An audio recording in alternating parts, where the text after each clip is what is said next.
My name's David McDaid. I work here at PSSRU, and I would say most of my research is around the area of mental health, and particularly actually about promoting better mental health and preventing mental health problems occurring in the first place. And I think this is a very important area for research. There's certainly a lot of interest, both in England. We've seen the new mental health strategy in 2011, which puts a lot of emphasis on promoting better mental health.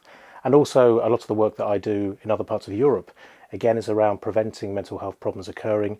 And there's increasing recognition both within European member states and at the European Commission that it's important to think not only about treating problems but preventing them before they occur.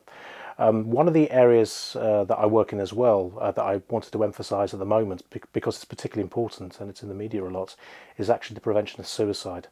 One of the projects I'm working on, it's called OSPI, which is Optimising Suicide Prevention Implementation in Europe. A bit of a mouthful, but it's looking at actually a number of different strategies and interventions been implemented in 4 countries: Ireland, Hungary, Germany and Portugal, and looking at what difference they actually make in practice in terms of making people more aware of the potential risks of suicide, high levels of depression and so forth, and putting them in touch with services and supports to try and prevent things happening.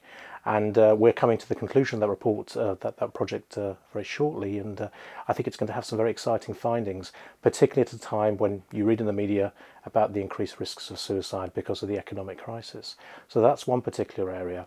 Another, again, which is related to the challenge of the economic crisis and austerity at the moment, is the whole issue of how we spend our money. And this business of prevention rather than treatment is important, because there's this kind of what's the right word for this? It's the kind of the prize at the end of the prize at the end of the race. Is it possible to actually save money by preventing things occurring in the first place? And that would allow the NHS and our social care services to use their budgets in a better way. So, for instance, we're looking at the moment at interventions and approaches to try and reduce financial debt, because unmanageable financial debt actually increases the risk of stress and depression, and it has an impact on people's health. So we're looking at the investments in that, the costs of doing that, and whether it be internet-based interventions or telephone or face-to-face counselling, and that's one area of research we're looking at. We're also looking at early interventions in the first years of life in schools and preschool, and looking at some of the economic benefits and costs of doing that, because there's good evidence that a child who has a poor start in life, if they have poor emotional health, poor behavioural health, then they have a much greater risk of getting into problems in teenage years, not doing well at school, not getting a chance of going to university, and really having poorer outcomes in life, outcomes in adulthood.